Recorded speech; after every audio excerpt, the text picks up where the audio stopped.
Hello and welcome to the Cinema Sitdown powered by Groovy. My name is Dom and I'm an International Account Manager here at Groovy's branch in Perth, Australia. Today I have a very special guest joining me, Dr. Ruari Elkington. Dr. Elkington is currently a Senior Lecturer in Creative Industries at the Queensland University of Technology and a Chief Investigator with QUT's Digital Media Research Centre. He has published in the field of screen distribution, screen studies and education and has worked extensively in the screen industry here in Australia. So Rory, it's a pleasure to have you on the show. So here at Groovy, we've been following your research into cinema audiences and the evolving theatrical industry. You recently conducted a presentation at ICA, which is the Independent Cinemas of Australia conference, which was on the very same matter. So yeah, we just had a few questions we want to ask you and just sort of get your insights into the industry here. So I guess sort of starting off, how have you seen that audiences have changed over the years and where do you think the cinema experience fits in the current climate? Well, thanks for the question, Dom, and obviously thanks for the invitation also. I always look forward to any opportunity to talk cinema with people who are invested in it and care about the industry, as I know Groovy does. To your question, well, there's been a big thing that's happened in the last couple of years, and I think we can all point to what that is in a pandemic-y kind of way. So there really is, from where I sit, or research around cinema audiences pre-pandemic and research around cinema audiences post-pandemic. And that's really reflected in so much of the industry reporting that we see as well. Because I know you're in this space, and I assume many of your listeners are in this space, we'd be very familiar with that, both industry reporting and research about 2019 levels, getting back to 2019 levels as the kind of high watermark. But I suppose that the point I would make to try and tie some of that up is that there's probably increasingly less value in looking back to 2019 and doing these comparisons between what has gone, and probably more value, I'd suggest, in taking a good hard look at what audiences are now, what kind of films we have coming through now, what kind of experiences we have coming through or we wish to create, and to try and chart a course forward.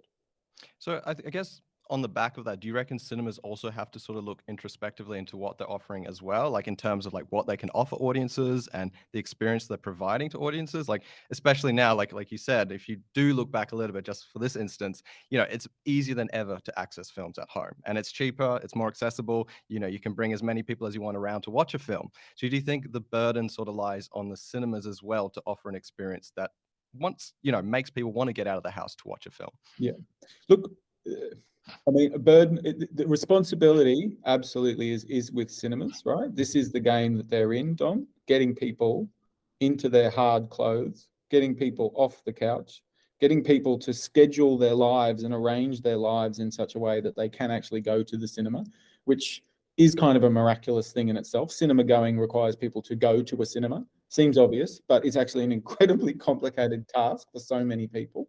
It was complicated pre-COVID, certainly it's complicated now.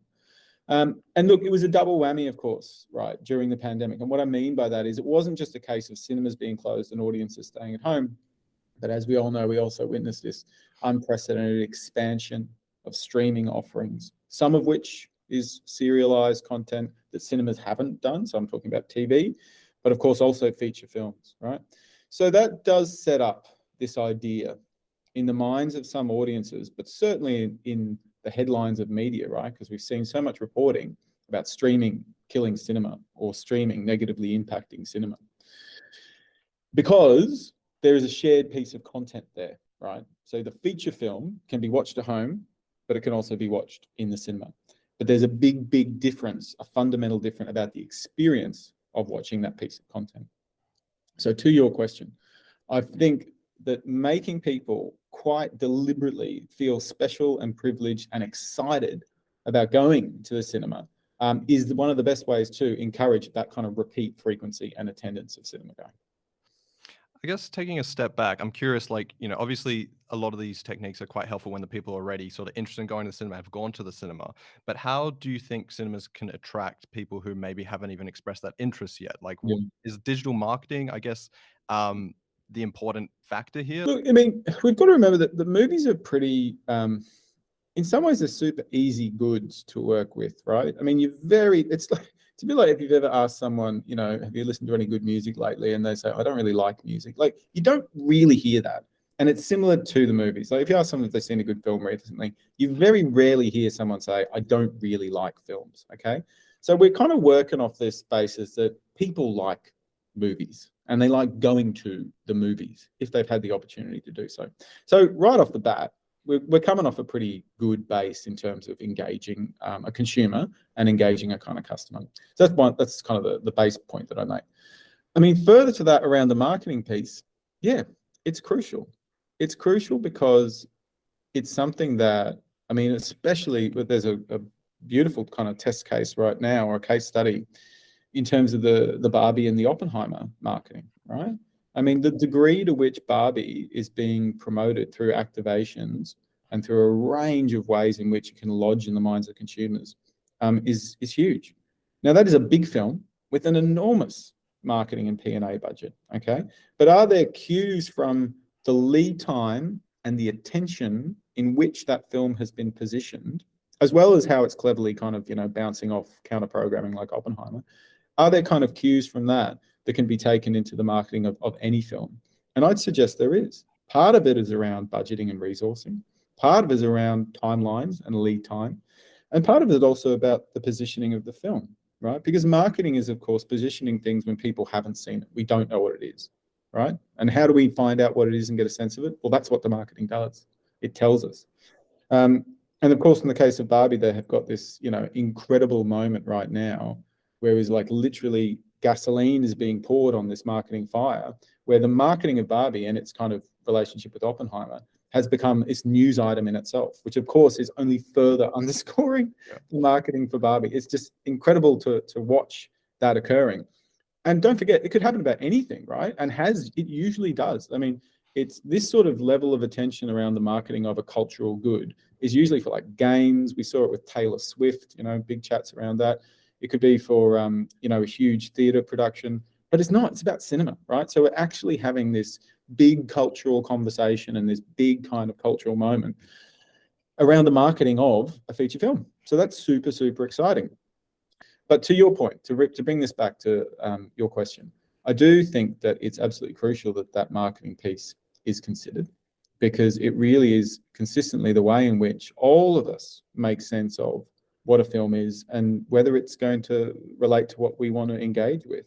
Do you think that the motivation of like the cinema attendant sort of varies based on age and like demo? Like, do you think older people have different motivations compared to younger people? And obviously, looking at male and females, like what actually motivates them to go to the cinema? Like, did your research look at any of those sort of breakdowns? Well, I think this is quite partly in regards to our research, and I can obviously go into detail about that, but I think that observation you make about cinema going being quite age and stage defined is quite well established in the research. And indeed, I think some of the Groovy podcasts have pointed pretty clearly to this in recent times. And it makes sense, right? Okay, so if you're a teenager, if you're Gen Z, if you're living at home with your parents, if you have a certain amount of disposable income, you don't need to organize a babysitter. There's lots of things you don't have to do. There's lots of restrictions to your life, but there's also lots of ability that you have within your life. If you fast forward through to people who have childcare responsibilities, all the way through to empty nesters and Gen Zs, us Gen Xers and beyond, and to the baby boomers, well, then suddenly we see people who have a bit more time, a bit more disposable income, perhaps have had a lifetime of kind of engagement with culture, and probably were going to cinemas for the longest period of time and had the longest opportunity to kind of develop that habit forming. So again, to bring it back to your question, the Palace work that we did with Palace Movie Club members did skew older. These were folks that were Palace Movie Club members. They were engaged with not just Palace, but also with a survey. So they took the time to complete this quite lengthy survey. And it absolutely is an area of focus and attention, and should be, for cinemas, because these different groups, these different demographics, obviously have different needs and desires in terms of that cinema going experience. But just to round out, I guess, that idea, I do feel that there's one group that everyone needs to be focusing on really, really clearly, and it's the obvious one in this whole equation, which is young people. Young people who really are still very much working out and developing what their relationship with cinema is now for them as young people. But of course, it seems like an obvious point, but that will shape their relationship with cinema and cinema going for the rest of their lives, you know? So it's this younger generation, Gen Zs now, who are going to the cinema, and we know the kind of content that they're going to, the sort of expected broad comedies, it's action, it's around horror as well. But I don't want, and I don't think anyone in the industry wants cinema going to become, for these current young people who will be, you know, moving forward and having kids and being older, to become an activity that is about big event films and nothing else, right? It's just like going to the theater where people might see one or two huge kind of shows and they hoover up all the audience and all the attention.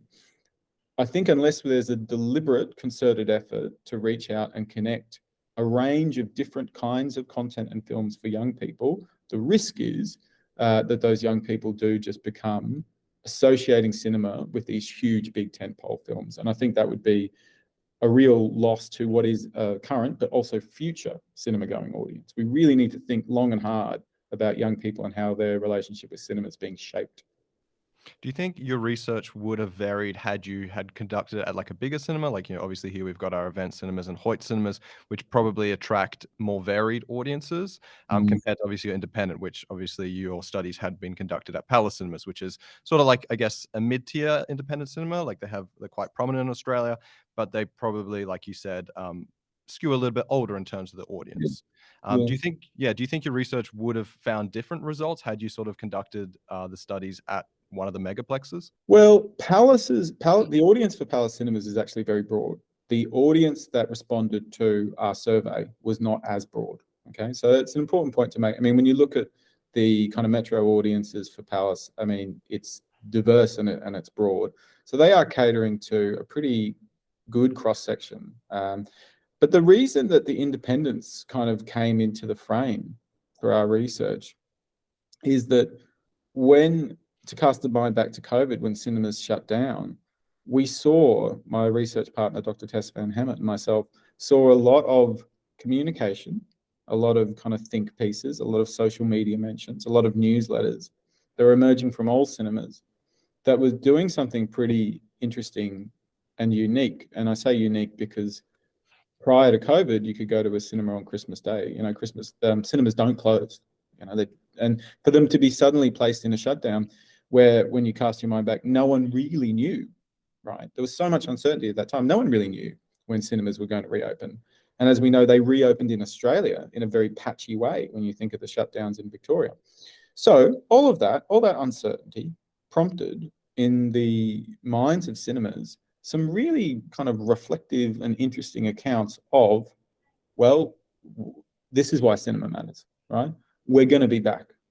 We've sustained, you know, over the course, even some like really good historical kind of overview of like cinema has weathered the storm of technology and social change, and we've been around for 100 years. We're going to be around for 100 more. So that stuff was super interesting. And it was the independents that we felt did the best job and probably the most engaged job of putting those words out. And then as COVID unfolded and as those shutdowns lengthened, of maintaining that connection with an audience. So that is why our research ended up focusing largely on the independents, because they either had the time or the inclination or the kind of push to make that connection with their individual audiences. That's not to say the majors did not do it. They certainly did. The way in which they went about it, though, was quite different. So both have kind of emerged, both the major chains and the independents from COVID, looking to get kind of back on their feet. And in many ways, they've done so successfully. But yes, the research that we looked at and that we conducted with Palace Cinemas, the audience for that really were engaged cinema goers who were kind of very keen to talk more about their motivations for cinema going, what they would change about cinema going if they could, and also memorable cinema experiences. Ruari, I mean, it's been a pleasure. Thanks so much for joining me today. You know, we look forward, or here at Groovy, we look forward to see your continued research, and hopefully we can touch base down the line again. Thanks, Dom. I mean, I said at the start, it really is a pleasure to talk to other people who are invested in this industry, who care about research and want to see cinema thrive. So thanks for the opportunity. So that's all for us this week. Thanks for tuning in, and we'll see you next time on the Cinema Sit Down.